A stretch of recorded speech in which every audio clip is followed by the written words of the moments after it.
If you are an aspirant for SEBI, one thing that will surely make you doubtful of your preparation is the huge syllabus. उसको cover करना मतलब अपने आप में एक जंग है.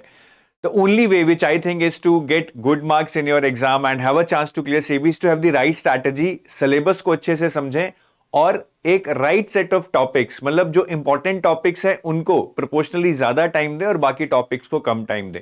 तो इस वीडियो में we will be discussing the overall syllabus and the main emphasis would be on कि उस syllabus में से आपके important topics क्या हैं. So I would be discussing both about phase 1 and phase 2.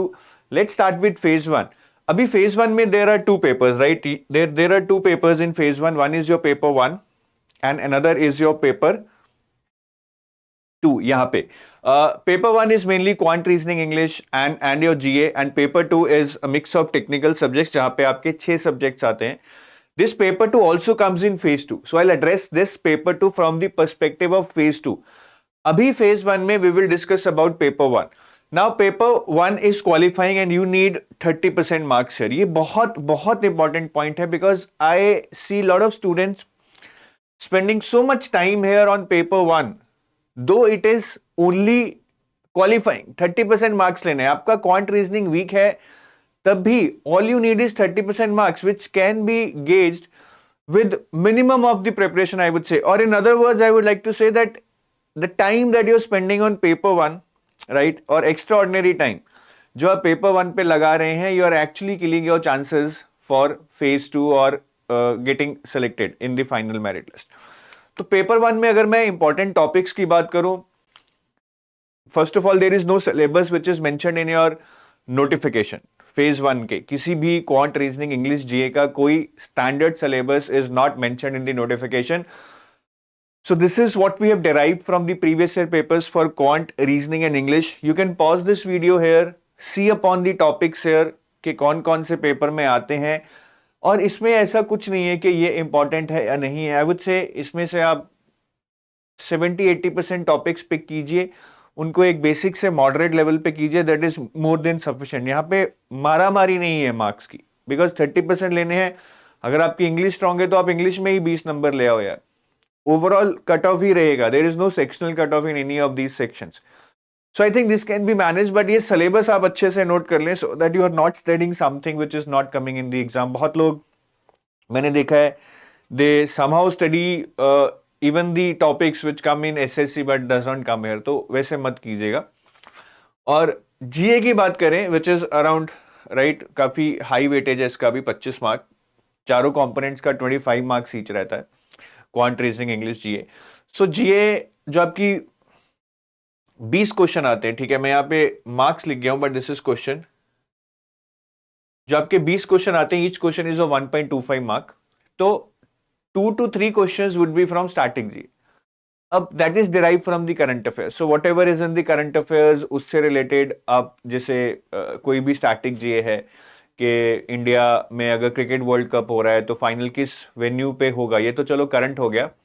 या गुजरात की कैपिटल पूछ ली अहमदाबाद बिकॉज वहां पे हो रहा है. So your static GA would be related to current affairs. Your current affairs related questions would be approx 17. ऐसा ही breakup रहता है. उसमें banking and financial awareness is having a good weightage, 4 to 6 questions, and mainly they will ask you questions related to the development of RBI, SEBI, PFRDA, IRDA and Finance Ministry. मतलब SEBI being a regulatory body will ask a lot of questions from the recent developments in these areas, in these organizations. Apart from that, other questions in the current affairs, apart from these 4 to 5 questions, right, again here it is questions, जो बाकी के 10 to 12 questions होंगे, those will be from normal areas, generally वही books, authors, MOUs, cyclones, hurricanes, summits, conferences, important awards, मतलब ये एक normal list है again which comes in every exam I would suppose. तो आप इसको एक बार स्क्रीनशॉट ले लीजिए. There is nothing extraordinary here which I need to tell you.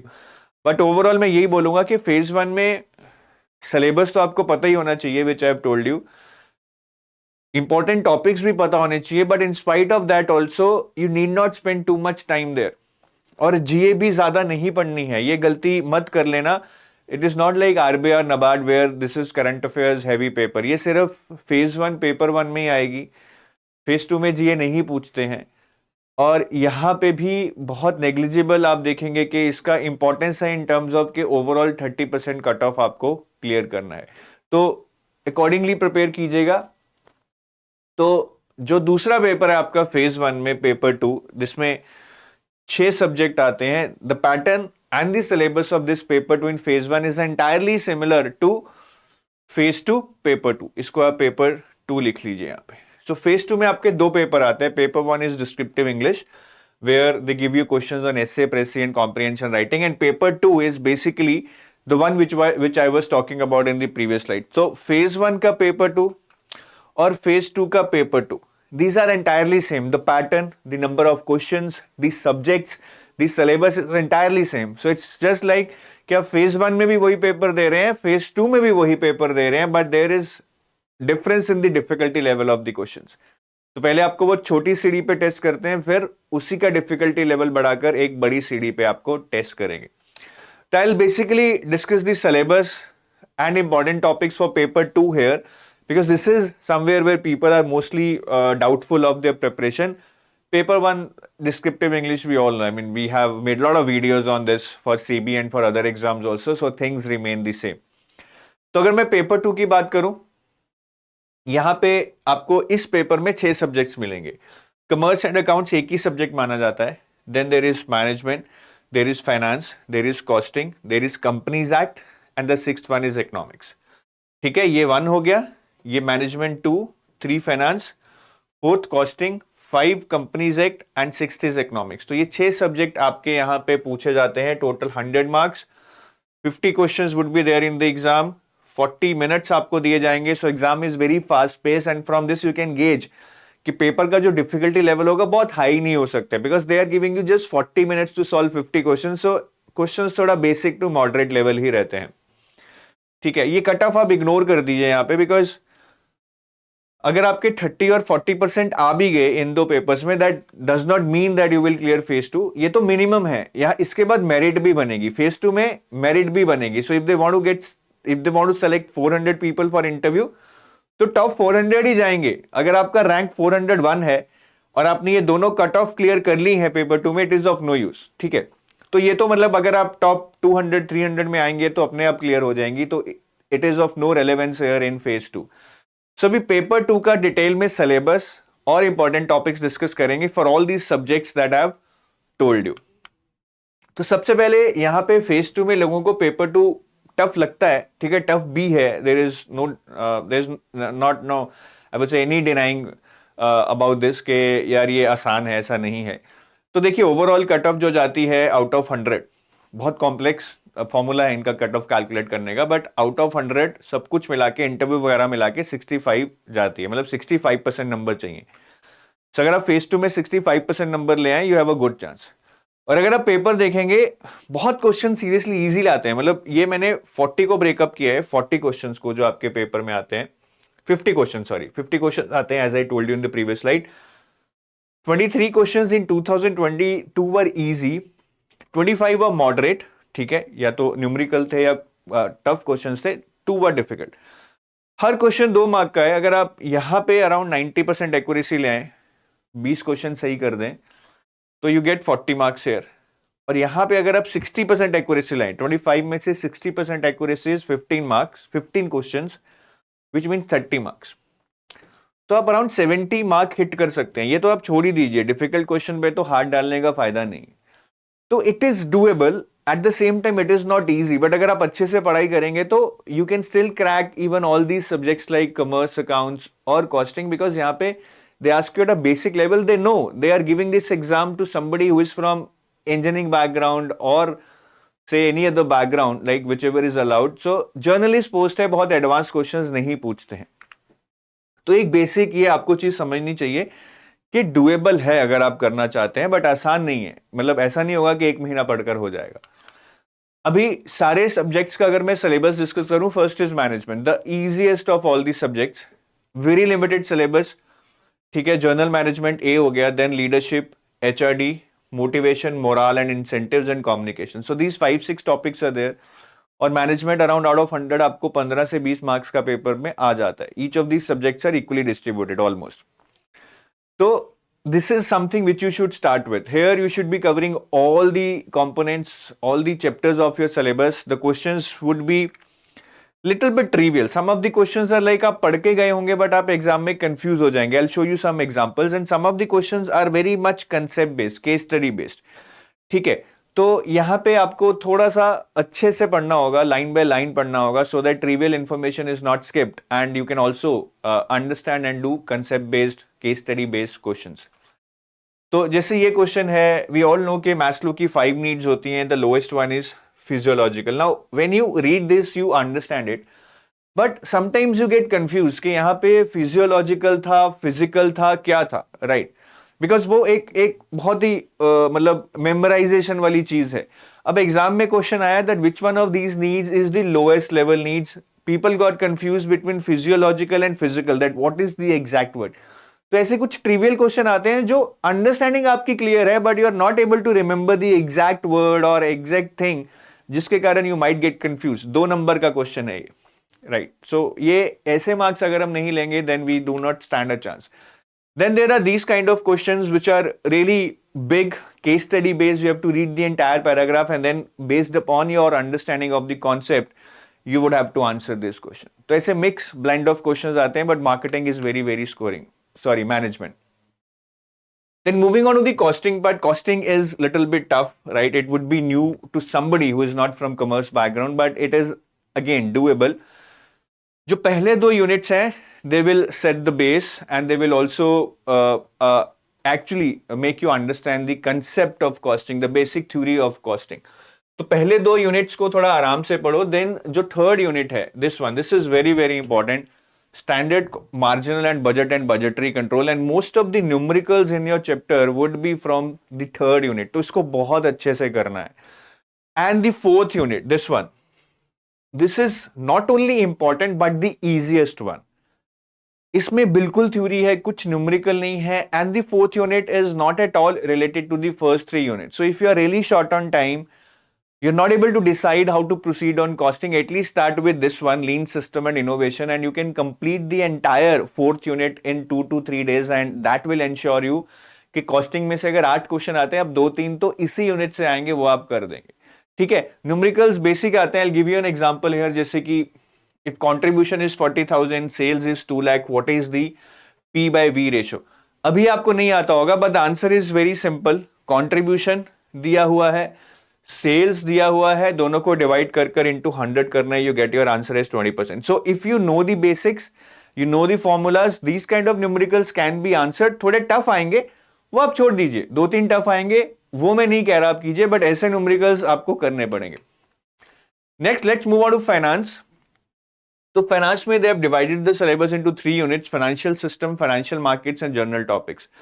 This unit is important, right? Primary and secondary markets. Then your derivatives is important. I've written it here. Then your bonds, right? Which is part of primary and secondary markets itself, but it's a big chapter. This is also important. फिर यहाँ पे आपका fiscal policy, right? Fiscal policy, FRBM and related, इससे related एक functions of RBI पढ़ेंगे आप, जो इसका पार्ट है, role and functions of regulatory bodies, वो भी important है. And then inflation. This one is important. तो these are the most important. Apart from that, जो आपका यूनिट BCD है, यहां पे यूनिट BCD है. Now these are not so important, इसको आप छोड़ सकते हैं. बट यूनिट E के जो ये चैप्टर हैं, direct indirect taxes, non taxes sources of revenue, GST, finance commission, ये इंपॉर्टेंट है. और यहां पे बहुत बेसिक क्वेश्चन आते हैं. ऐसे GST is a very vast topic, but if you understand the basics of GST, you will be able to answer questions in the exam. तो ये आप कीजिए. न्यूमेरिकल ज्यादा फाइनेंस में नहीं आते हैं. If at all they come, they will come from derivatives mainly. I have seen in the past year papers. So this is about finance. ठीक है, BCD यूनिट को ज्यादा मत पढ़िएगा, बाकी यूनिट्स आपको पढ़ने पड़ेंगे. कंपनीज एक्ट की बात करें, they have given you a limited syllabus in the notification. Chapter 3 which is about prospect and allotment of shares, थोड़ा टफ है. And chapter 4 is on share capital and debentures. This is also tough, but I feel other chapters are relatively doable. ये वाला आपका dividend pay है, ये आपका audit and auditors पे है, ये आपका I think meeting of board of directors पे है. चैप्टर 11 अपॉइंटमेंट ऑफ ऑडिटर्स पे है. Chapter 10 is audit and auditors, यहां पे लिखा हुआ है सारी details. So everyone divided it right. ये आपका चैप्टर 10 हो गया. Then chapter 11 is appointment of auditors. ये काफी लंबा है, so I have divided into 2 parts here to make it easy for you to plan your studies. And chapter 12 is on meeting of board of directors. इसको भी मैंने 2 parts में divide कर दिए to make it easy for you.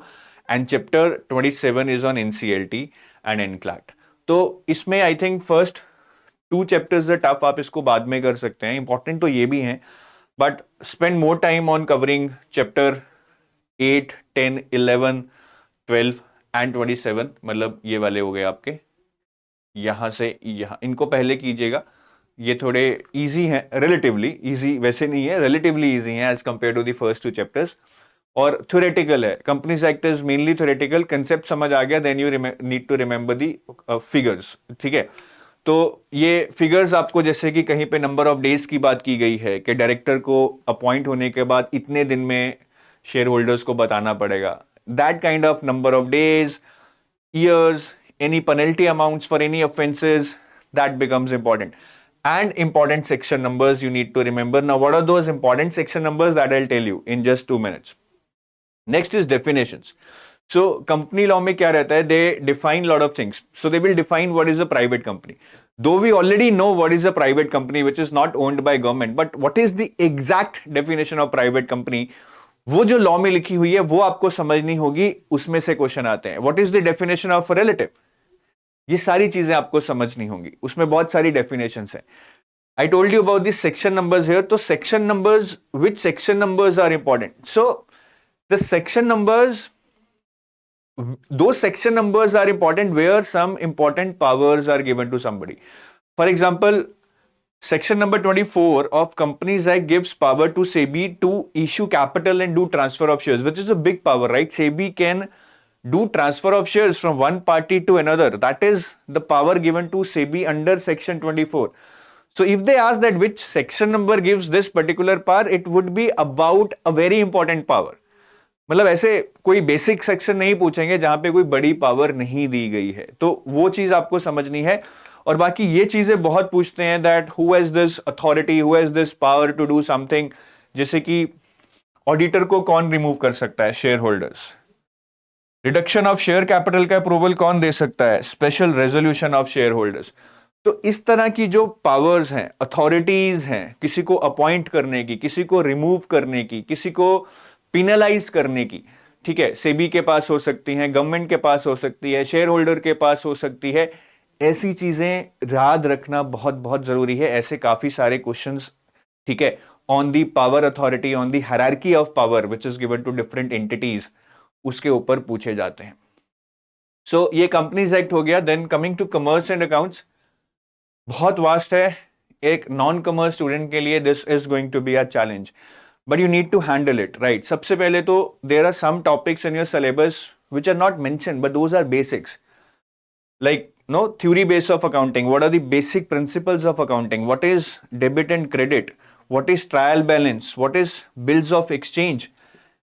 All these things will set the base. This is very, very important for you to understand these topics. ये आपको सबसे पहले पढ़ने पड़ेंगे, even though this is not given in your syllabus. Once you do this, you move on to the second part. Income statement and balance sheet, ठीक है, जो आपके यहां पे दिए हुए हैं, ये सारा यूनिट की मैं बात कर रहा हूं मेनली. और ये वाला एफ वाला, C and F, income statement and balance sheet, cash flow and ratio analysis, final company accounts, the unit F here. Financial statement analysis and fund flow statement, again part of unit C, like financial statement analysis and fund flow statement. And accounting is financial information system which is unit A. तो ये relatively easy हैं, समझ आ जाएंगे मेरे हिसाब से. आपको मेहनत इनमें भी लगेगी, but this should be your second target. Then the third target should be to read unit D and E here. Accounting for share capital काफी टफ है, टाइम लगेगा. बेसिक चीजें पढ़ लेना इसमें से, ठीक है, छोड़ नहीं सकते हैं. Because if you leave accounting for share capital, तो उसके बाद आप जो bonus shares, right shares, stock options और बायबैक है, ये आप नहीं समझ पाएंगे. So accounting for share capital करना पड़ेगा. Then bonus, rights and buyback, ठीक है, बोनस, राइट्स ये वाला, और buyback, these are very very important. और इसमें से mainly they will ask about the regulations, as in within how many days after the buyback is announced the buyback needs to be completed. ठीक है, company can issue bonus shares through which pool of money. तो ऐसे questions जो regulation से related हैं वो आपको आने चाहिए, नंबर्स फैक्ट्स बेस्ड, वैसे ही क्वेश्चंस पूछे जाते हैं। बाकी ईसॉप्स अगर आप चाहें तो आप इसको छोड़ सकते हैं, इतना इंपॉर्टेंट नहीं है। देखिए पूछ तो कुछ भी सकते हैं, but I would say take it on the last priority. And after you have done with the third part, then move on to the fourth part, which is unit B, which is about accounting standards. Now there are very limited accounting standards here. उसमें से I would say inventory, foreign transactions and property, plant and equipment. इन तीनों को ज्यादा priority देना, बाकी revenue recognition, ठीक है, और इन्वेस्टमेंट, इसको आप थोड़ा सा कम प्रायोरिटी दे सकते हैं। But again having said that, when I से उसको कम प्रायोरिटी दे सकते हैं, आई एम नॉट सेइंग कि उसमें से क्वेश्चन नहीं आएगा, ज्यादा भी आ सकते हैं। But when you have less time you have to take some risk and this is the best way to take that risk in my opinion. बाकी आप खुद पेपर एनालाइज कीजिए, you will get a better idea. So this is about commerce and accountancy, ठीक है। इसमें numericals basic understanding पे आते हैं, डेबिट क्रेडिट की, वो आपको करना पड़ेगा। इंडीएस मेरे हिसाब से ज्यादा इंपॉर्टेंट नहीं है, though some questions will come, but when you read Ind AS, it's like for all the accounting standards, it's an like updated Indian accounting standard version of that, which opens a lot of things for you. So it can become really difficult for you to cover all this. Time है तो कर लीजिएगा, but अभी इतने questions नहीं आ रहे इसमें से, रिस्क रहेगा, because any one exam they will start asking questions from Ind AS। वो 2023 होगा, 2024 होगा, 2025 होगा, वी डोंट नो। देन बाकी जो डी और ई रेगुलेशंस हैं जो मैंने आपको बताया, बोनस, राइट्स और बायबैक, यहां से जितने भी रेगुलेशंस हैं, फैक्ट्स हैं, नंबर्स हैं, उनको आपको याद रखना है। Last is economics. Now economics is divided into two parts, part A which is micro, part B which is macro. First start with macro, balance of payments, foreign exchange markets, inflation, monetary, fiscal policy. और इसके ये वाले chapters तो आप finance में पढ़ ही चुके होंगे जो मैंने सिलेबस बताया था। स्टार्ट विद मैक्रो, ठीक है, ये स्कोरिंग है, आसानी से हो जाएगा। Then start with micro, the upper part, यहां पे डिमांड एंड सप्लाई कीजिए, मार्केट स्ट्रक्चर कीजिए, नेशनल इनकम कीजिए। Now from here like classical and Keynesian approach, consumption function, investment function, multiplier and accelerator, ISLM, right, यहां से लेके यहां तक, this is going to be little bit tough. तो ये आपको थोड़ा सा यहां से, sorry, classical and Keynesian approach से लेके ISLM तक, this is going to be little bit difficult. इसको थोड़ा पेशेंस से पढ़िएगा, बहुत डेप्थ में नहीं जाइएगा। एक दो क्वेश्चन टफ आते भी हैं तो वो छोड़ने रहेंगे, लेकिन बाकी इजी क्वेश्चंस करने रहेंगे। और ये आसान है, inflation and Phillips curve, right, and business cycles, इसको आप कर लीजिएगा। तो क्लासिकल एंड केनीजियन अप्रोच से लेकर ISLM तक, this is the toughest part, take it low on priority, करना है बट इसको बहुत डेप्थ में नहीं करना है। बाकी चैप्टर्स को पहले अच्छे से कर लीजिए, that would be the right strategy. So I have told you about all the 6 components based on my experience. Important chapters तो बता दिए हैं, बट अब एक बार तो सारा ही पढ़ना पड़ेगा, बट जो इंपॉर्टेंट एरियाज हैं उन पे ज्यादा फोकस करना पड़ेगा। और ये सब टाइम कंज्यूमिंग है, ये एक महीने में नहीं होगी चीजें, और सेबी की डेट है नहीं हमारे पास कोई कि इसी दिन आने वाला है। सो ये आप ही को देखना है कि आपको एग्जाम देना है, then you can start preparing थोड़ा थोड़ा चाहे करके, so that by the time there is clarity you should have at least done 50% of your syllabus, ठीक है।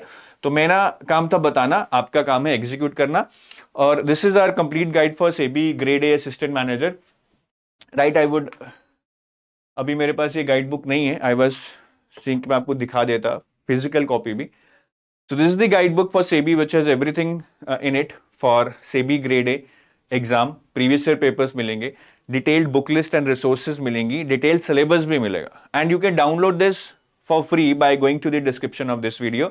There is a link there, right? तो इसको आज ही डाउनलोड कीजिए, पढ़िए, समझिए, अपनी प्रिपरेशन को नेक्स्ट लेवल पर लेके जाइए। So take your leave now. Have a nice day. Bye bye.